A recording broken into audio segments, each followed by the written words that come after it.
So what inspired you to volunteer? For me, for my background, so when I initially came, I came with my mother. So I'm also Filipina.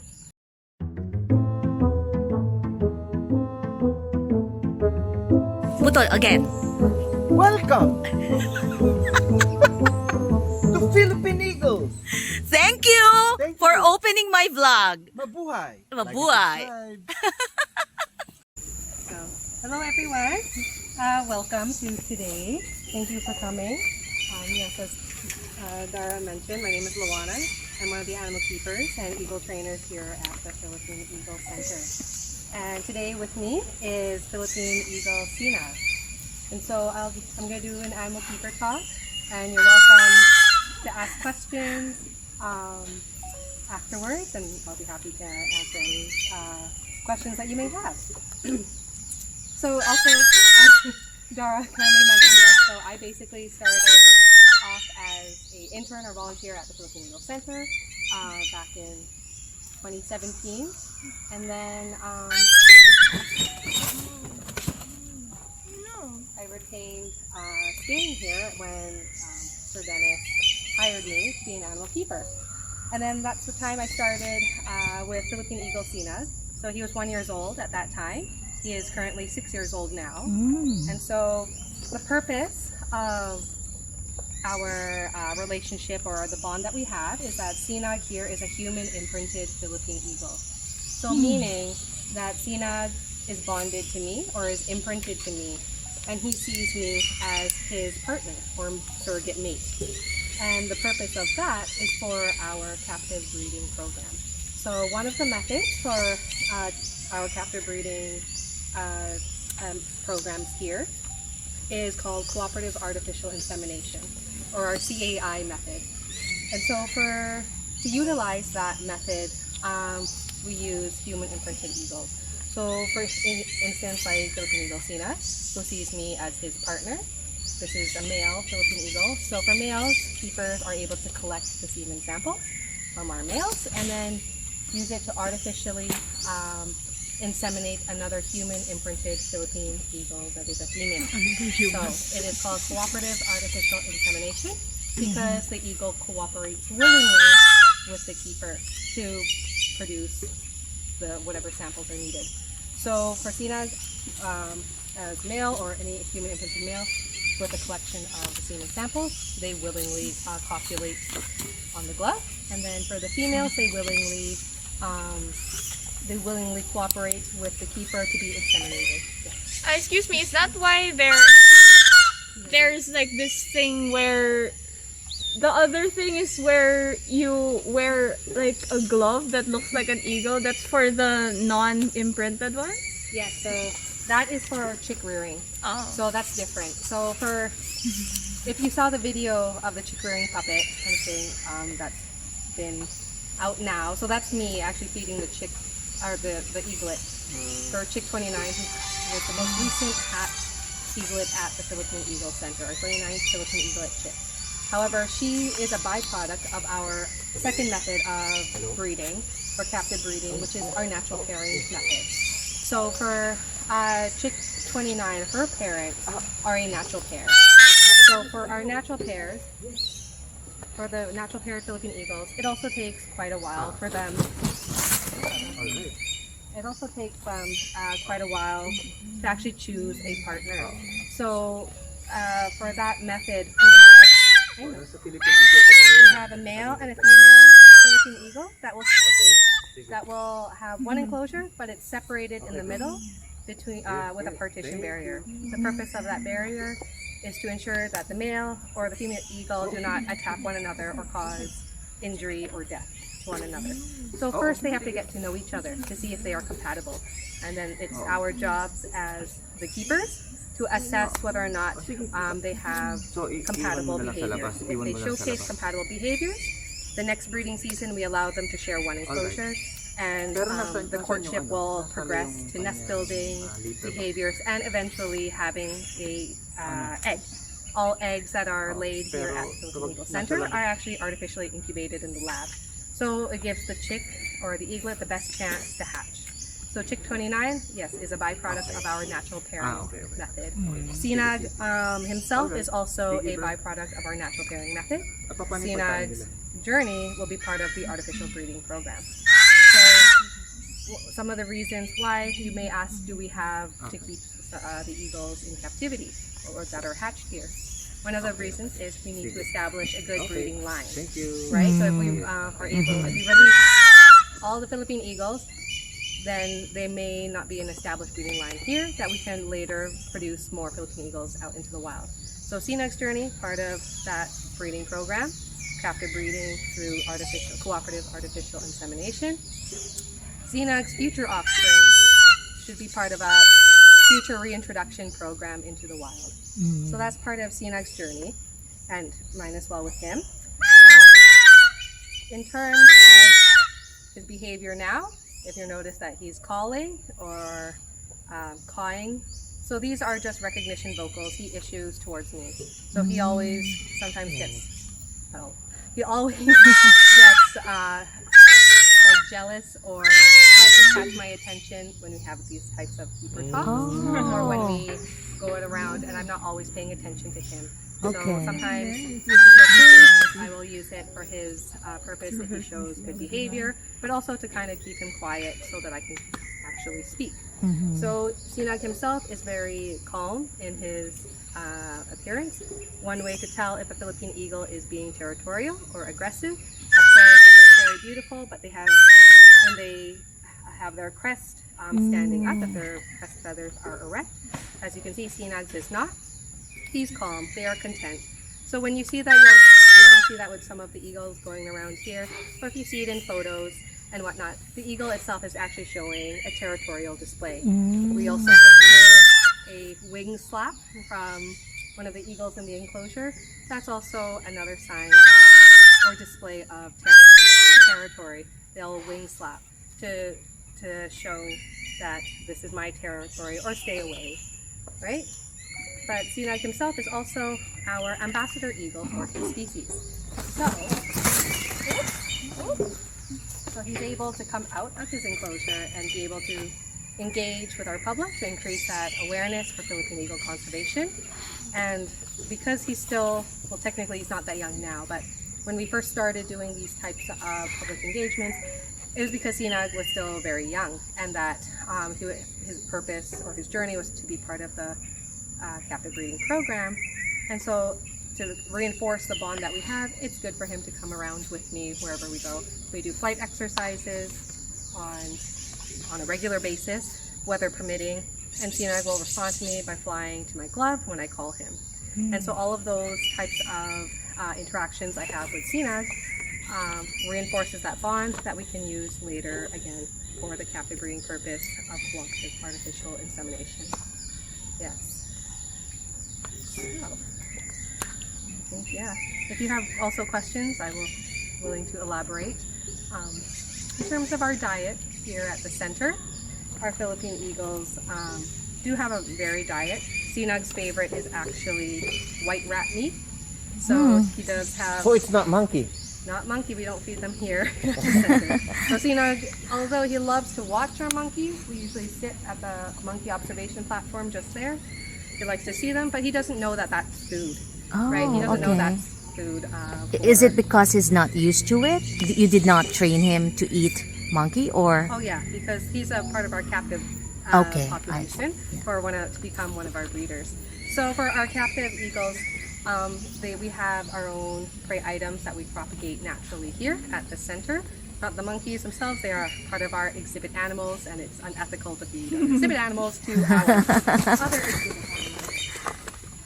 So for Sinag, white rat meat, so white rats, rabbits, goat are all bred here on site. Is it live? You said live or dead? They're already pre-butchered. Okay. However,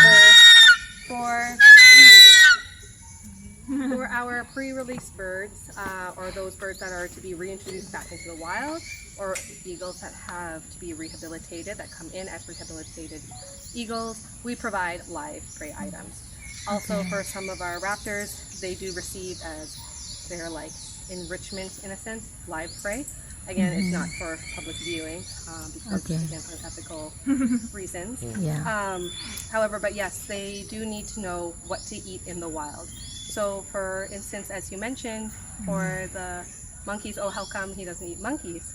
Right? For our birds that are to be released or part of that reintroduction program into the wild, we provide natural prey items for them to know what to eat, so that when we return them into the wild, they know what to hunt for, what to see, and what to prey upon.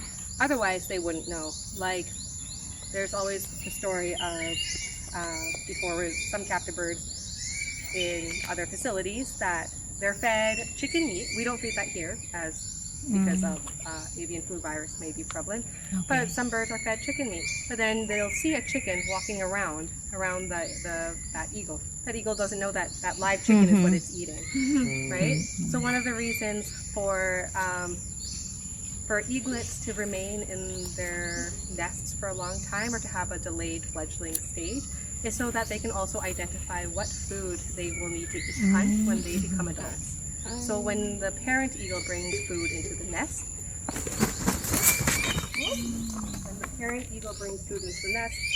the eaglets absorb that information. Oh, that's what a monkey looks like. Oh, that's what a hornbill looks like, python, whatever it may be, a bat.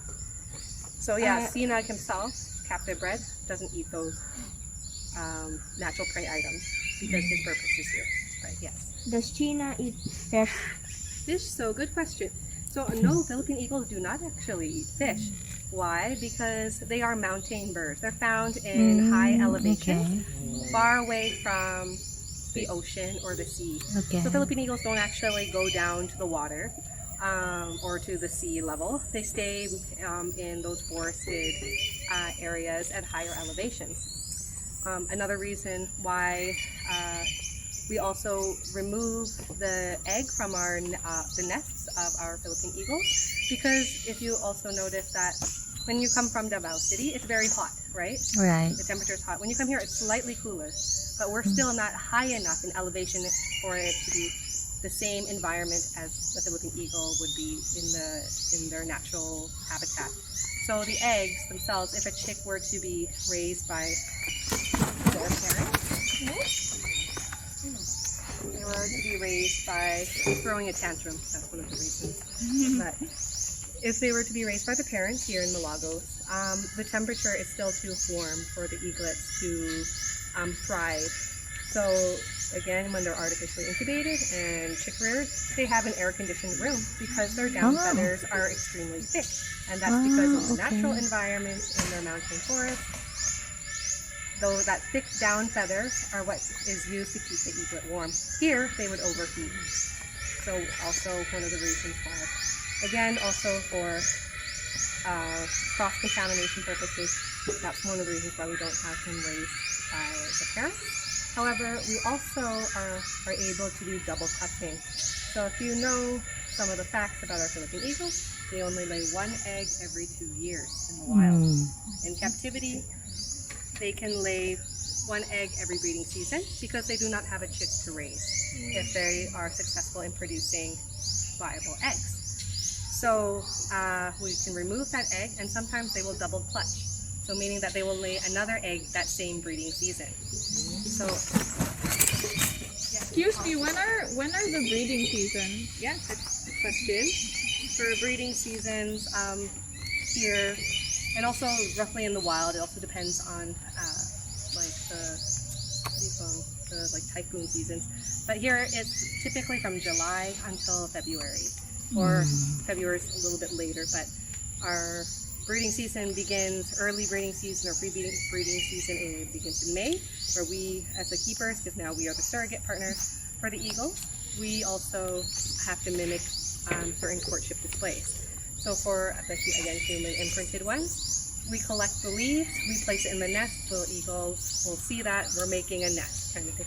Then they will also participate in nest building behaviors. Our natural pairs, keepers indirectly are involved in their breeding season, in which we provide the nesting materials, but they don't see us. So our natural pairs don't actually have human contact or keeper contact. the keepers just provide the materials, the food. They don't have keeper interaction. They don't see the keeper doing that, because then there may be a chance that the eagle may become imprinted on the keepers. So yeah, different methods for that. Natural pairs are also typically eagles that have come in as rehabilitated birds and were no longer fit for release back out into the wild. So for example, for eaglet or chick 29, the one that recently hatched this past December, her parents are both rehabilitated birds that were no longer being able to be released back out into the wild, or they were no longer qualified for release. So they sustained chronic injuries or whatnot. So for instance, the father, which is, what's his name now? MVP. So MVP or MVP Matatag is the father of chick 29. So his story, it's sad, but it has a happy outcome.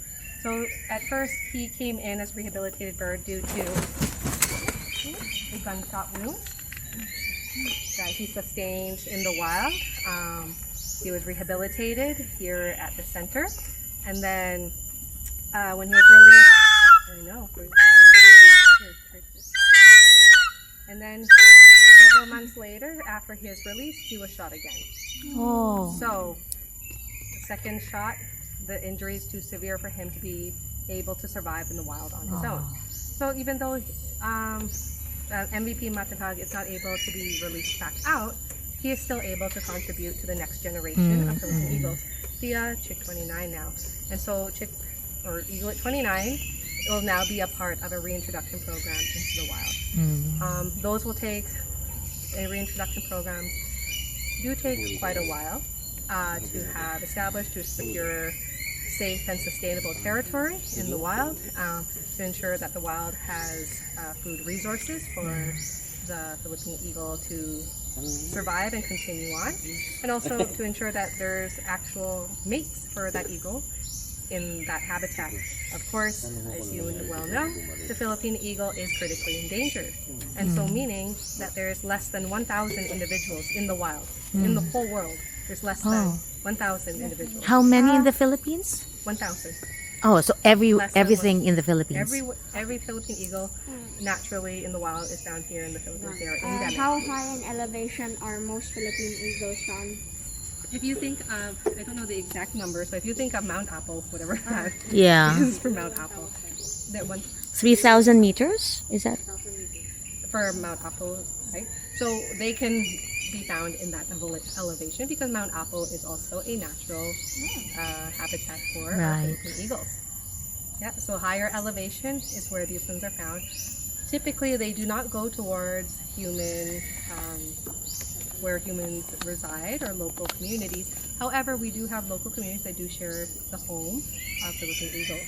And so when there is human conflict, we also try to, through our education programs or conservation education programs in the field, where our officers also go out and provide educational materials and information to the local communities, who then in turn will also want to protect the Philippine eagles and their forest habitat. And so we utilize them also as forest guards or forest monitors. And so they're also able to contribute to Philippine eagle conservation that way, and then they are now able to live harmoniously with our Philippine eagles. So like I was saying with Philippine eagle Matatag, who came in, so he was unfortunately shot, within those local communities kind of thing. But people often mistake the Philippine eagles as a threat. And one of the reasons, they think, they're going to hunt their own livelihood, which may be whatever animals they may have, and that's one of the reasons why our eagles do get shot, right? So it's also about conservation education to ensure that we understand as a whole why they are important, because not everyone knows what the Philippine eagle is, what they stand for in our country, as they are a symbol of national pride and patriotism, but also because we need to increase their numbers because they are the keystone species in their environment. So if the Philippine eagles go extinct, the other animals and the forest home also will go extinct. So when we save the Philippine eagles, it's an umbrella effect. We're also saving the forest. We're saving the prey items that the Philippine eagle also eats in the forest. So the monkeys, the civets, the bats, everything else gets incorporated into this conservation effort. So at the center, as I mentioned, so I'm part of that captive breeding program. I do my part here in captivity to help propagate the species, and then hopefully that they will be part of a reintroduction program back into the wild. And we also have our education department that helps educate and bring about public awareness, our research, our field research department or our conservation research department that actually monitor our eagles in the field and ensure that their habitat's being safe and are able to monitor population numbers.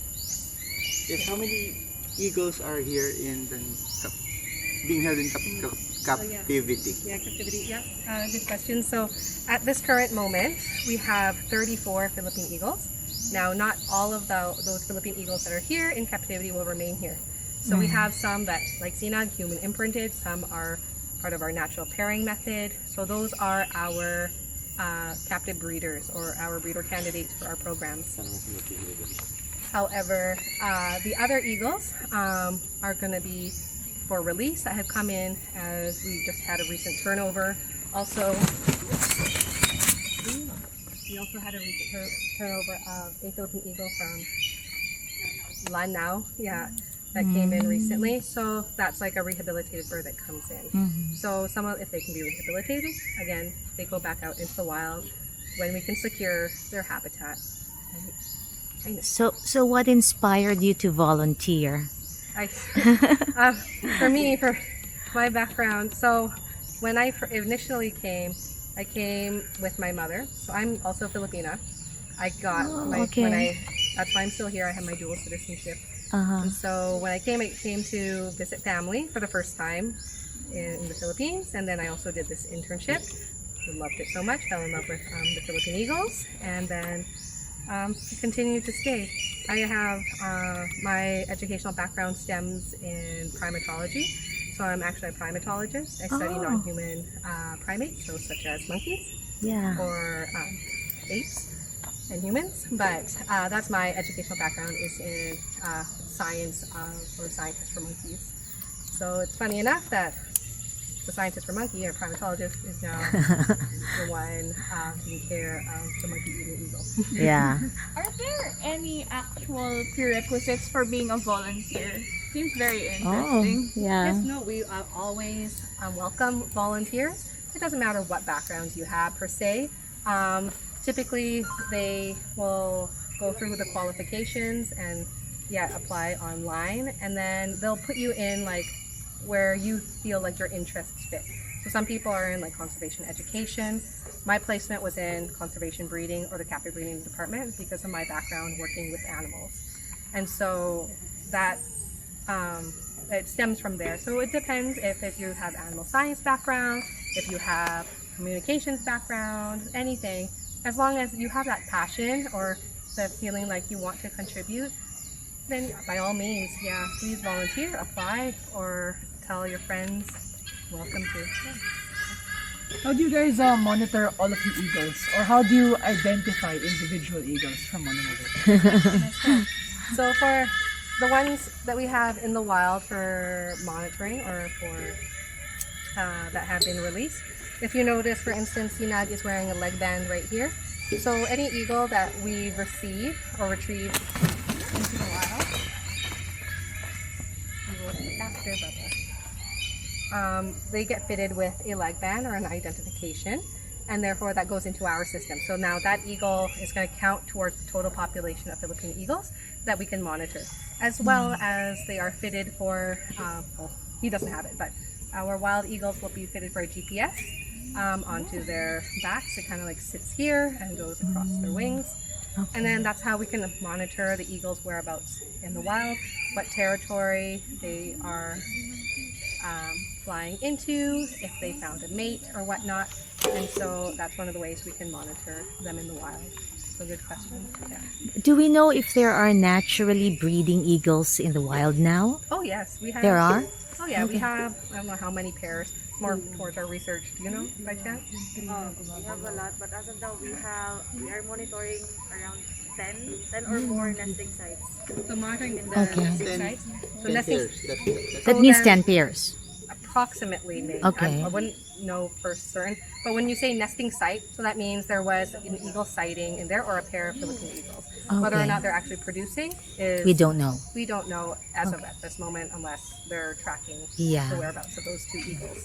So when there's a nesting site, if there or a nesting tree, if like forest guards spot a nest in a forest, then that's when we also try to protect those forests, right? So then we know that there's an established pair. If we can get that site protected, then we can continue with the monitoring, and then we can ask for funding, right? So one of the main issues in working in conservation is lack of funding. Of course, Yeah. we here are a nonprofit organization. Of course, they are our national bird, but we still lack the funding to continue providing all the care that is needed for our Philippine eagles, especially projects in the field and also here on site when we need repairs or cage maintenance or physical like checkups or veterinary care. So all that requires funding. How do we get that? That's through donors, sponsorships, stakeholders, right? So when you guys come to visit, when we have visitors and guests, a lot of that also goes towards the conservation here at the Philippine Eagle Center. Maybe we can entertain ng one last question because it's getting dark. Yeah. One last question. I'm sure. Come on, kids. No. How about you, Jedi? Come on, Jedi. You have a question? Are they monogamous? Yes, that's correct. They are monogamous. Again, so for instance, Sinag will see me as his mate, so he sees me as his mate for life. That's one of the Oh, things. so what happens if you go away? So just like in the wild, if a Philippine eagle passed away, if they got shot, or if they got hunted, there may or may not be a possibility, depending on their age, if they will find another mate. If they already had that established mate for quite a long time, the chances are they probably will not find another mate. Also, with thinking about less than 1,000 individuals, it's very difficult for a Yeah. Philippine eagle to even find one as of now, let alone if one dies to find another one. Right? Yeah. Okay. Thank you so much. Thank you also for visiting. That was a lot of You learning. can do your photo op Yeah. if you want. I Yeah. will just stand. That was awesome.